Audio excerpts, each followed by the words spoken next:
झलक नहीं मिलेगी। इसलिए हम आप सबसे प्रार्थना करें, एक तो लेन देन बंद करो।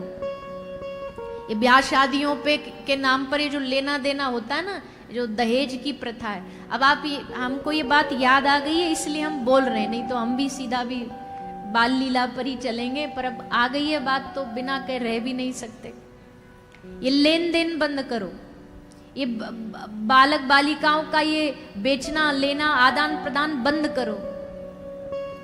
इसके कारण जो धनवान परिवार होता वो तो अपनी कन्या को दे देता करोड़ों रुपया, पर जो गरीब पिता है उसकी बेटी मारी जाती है। गरीब की कन्या का दुख दर्द दहेज के कारण उन्हें जलाया जाता है, पीड़ित किया जाता, परेशान किया जाता। तो हम तो ये कहेंगे अपने लड़काओं को इतना समर्थवान बनाओ, इतना बढ़िया कमाऊ बनाओ कि उनको किसी के सामने हाथ ही ना फैलाना पड़े, इतना परिश्रम करें। तो इसलिए हम दहेज प्रथा के कदापि खिलाफ, और हम क्या सभी जो महापुरुष है सबका ही परम पूज्य श्रद्धेय श्री डोंगरे जी बाबा महाराज कहा करते थे, भैया जब कोई नहीं सुनता था ना तो बाबा मजाक में बोलते थे, भैया दहेज का टीवी देखोगे तो तुम्हारी छाती में भी टीवी हो जाएगा। डराते थे ऐसी विनोद में।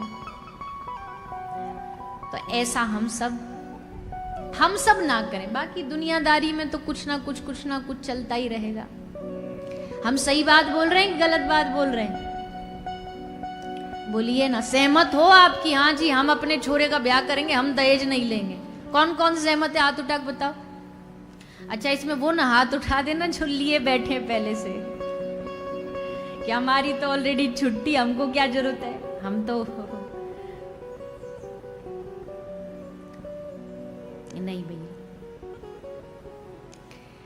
उत्सव अच्छा मनाओ, बढ़िया मनाओ, उसमें अच्छा संतों को बुलाओ, संकीर्तन रखो, कोई बढ़िया कार्य करो। उत्सव वही होता है। तो हम कह रहे थे कि बालक का बचपन में जन्मदिन मनाते हैं, सत्यनारायण भगवान की कथा रखते हैं, लेकिन जब वो थोड़ा थोड़ा बड़ा होने लग जाता है ना, अब 20-22 साल का हो गया, तो जो बचपन वाले जन्मदिन का उत्साह होता है ना, उस बालक में खुद में भी और परिवार में भी, वो थोड़ा कम हो जाता है। फिर और 30 तक बढ़ा, 40 तक बढ़ा, 40-45 पर जब जाके जन्मदिन मनाते हैं तो फिर वो व्यक्ति भी बोलता, अरे अब बुढ़ापे में क्या मनाना, अब क्या जन्मदिन मनाना, अब सब बाल तो सफेद हो गए, उम्र निकल गई। एक उत्सव बहुत दिनों तक आपको आनंद नहीं दे सकता है। पहली, दूसरी, तीसरी विवाह की वर्षगांठ जितनी हर्ष उल्लास हर्षित आपको करती है, 50वीं 60वीं 70वीं नहीं करेगी। बोला अब तो बुढ़ापा आ गया, बुढ़े हो गए। पर एक बात कहें, ठाकुर जी का उत्सव, लाल जी का उत्सव, जा दिन लाल जी प्रकट भये, जिस दिन लाल जी का प्रागट्य हुआ, आज से 5000 साल पहले उतने ही उत्साह से लाल जी का जन्मदिन मनाया गया, प्रागट्य उत्सव मनाया गया। और आज भी 5000 वर्ष बाद भी जब भी भगवान की कथा होती है, हर कथा में कृष्ण जन्मोत्सव होगा। और प्रसंग फिर भी हम शायद छोड़ सकते हैं, पर नंदोत्सव नहीं छोड़ सकते, प्रागट्य होना ही होना है। और हर एक कथा में, हर एक उत्सव में उतना ही आनंद, उतना ही रस, और उससे बढ़कर के ही रस आता, कम नहीं आता। ये ठाकुर जी के उत्सव मूर्ति होने का प्रमाण है। ठाकुर जी उत्सव मूर्ति है। जहां भगवान होंगे वहां उत्सव होगा, जहां ठाकुर जी के भक्त होंगे वहां उत्सव होगा। भगवान के भक्तों का ये प्रमाण है कि जहां वो जाते हैं वहां उत्सव लेके जाते हैं। ठाकुर जी जहां जाते हैं वहां उत्सव लेकर के जाते हैं। हमारा वृंदावन जो है, ब्रज भूमि जो, ये उत्सवों की भूमि है। उत्सव ही उत्सव चलते रहते हैं वहां। कभी अधिक मास आ गया, कभी कार्तिक महीना आ गया, कभी होली आ गई, कभी ठाकुर जी का झूलन आ गया, कभी ठाकुर जी की चरण सेवा चंदन यात्रा आ गई, कभी रथ यात्रा आ गई। मतलब सांस लेने की फुर्सत नहीं है ब्रजवासियों को उत्सव मनाने से, इतने उत्सव है ब्रज में। ठाकुर जी उत्सव विग्रह है। इसका मतलब, उत्सव का मतलब क्या है? उत्सव जब होगा तो आदमी आनंद में रहेगा। वैसे ही ठाकुर जी जब हमारे जीवन में रहेंगे ना, इसका मतलब है व्यक्ति आनंद में नाचता गाता प्रेम में डूबा हुआ ही आपको नजर आएगा। लाख विपत्ति होंगी जीवन में, पर ठाकुर जी का भक्त उसमें भी आपको नाचता नजर आएगा, उसमें भी आपको आनंद में गाता हुआ नजर आएगा। कल यहाँ कोई यद्यपि व्यवस्था सब बढ़िया है, एसी है, बैठने की व्यवस्था है, पर भीड़ इतनी कि एसी भी हमको तो लग रहा है सब ऐसे लग रहा था बंद हो गए क्या, सब फेल हो गए क्या। गर्मी में सब लथपथ, और भैया यहाँ तो पूरी पूरी जमघट बारात लगी थी स्टेज पर, सब खड़े थे, सब ठाड़े थे।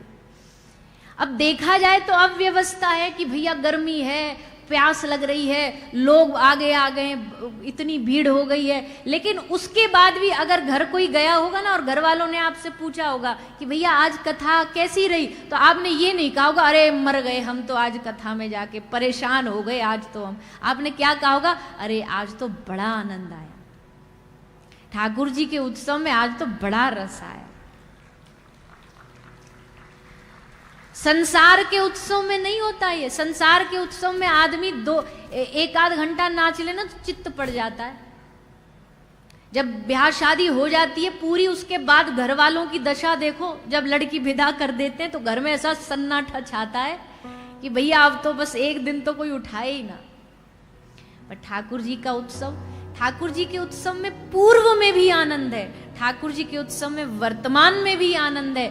और भैया जब कभी बैठ कर के कथा विश्राम के बाद भी आप याद करोगे ना इस कथा को, इस उत्सव को, तब भी भविष्य में जाकर के भी ये उत्सव आपको आनंद देगा। और करना याद, संसार की चीज तो हम बैठे बैठे बड़े याद करते, अरे आज की तारीख को पिछले साल हम तो वहां कुल्लू मनाली में घूमने गए थे, अरे हम तो वहां गए थे, अरे हम तो ये कर रहे थे। ऐसे ही बैठ करके याद करना, आज क्या है, आज रविवार, अरे पिछले रविवार को तो हम, आज क्या है, बोले आज 14 तारीख, अरे 14 तारीख को तो हम, दिन तिथि महीना साल सबसे याद करना। जैसे गोपी करती है ना, गोपी यशोदा मैया के पास आती है, बोले मैया बधाई हो, तेरे लाला के जन्मदिन की बधाई हो। मैया कह रही 7 दिन पहले तो लाला हो, अभी ते जन्मदिन कहाँ ते आ गए हो। गोपी बोली मैया लाला का बार को हो, कौन से दिन हो। बोले बुधवार को हो। बोले आज कहा बार है, बुधवार है। बोले बुधवार को हो, बुधवार आ गए हो तो समझो लाला को जन्मदिन, चलो ढोलक लाओ, उत्सव मनाएंगे। उत्सव चालू। फिर आई मैया बधाई हो लाला के जन्मदिन की। मैया बोली फिर आ गई तुम 4 दिन बाद, अब कहा भयो। बोले लाला आज से पहले रोहिणी नक्षत्र में पैदा भयो ना, आज रोहिणी नक्षत्र है तो आज उत्सव मनाओ। आज क्या, बोले आज अष्टमी है, आज उत्सव मनाओ। भगवान का भक्त उत्सव मनाने के बहाने खोज ही लेता है। ब्रज में तो ऐसे ऐसे उत्सव मनाए मैया ने, लाला छींक गए तो छींकोत्सव। आज का भयो, बोले आज गजब है गयो, मेरे लाला ने छींक मारी। आज का भयो, बोले आज करवट उत्सव, मेरे लाला ने करवट बदली तो करवट को उत्सव। आज कौन सा उत्सव है, मेरे लाला ने पहली बार चलनो सीखो, पाम रखो, उत्सव। आज का उत्सव, बोले पहली बार मेरे लाला ने बोली कहा मैया, मैया बोली लाला ने पहली बार, आज उत्सव। भैया ब्रज का प्रेम तो अद्भुत है, अद्भुत है। बावरे हैं ब्रज के लोग। एक दिन एक ग्वाला आयो, वाने लाला गोदी में लेके ऐसे ऐसे झुला रहे हो, अरे उले मेरो लाला, अरे मेरो लाला करके ऐसे उंगलियां यहाँ अपनी हाथ की जो उंगली वो होठों पर रखी तो लाला ने तुरंत ऐसे करके काट दियो। तो जैसे काटो तो हल्को सो निशान बन गयो।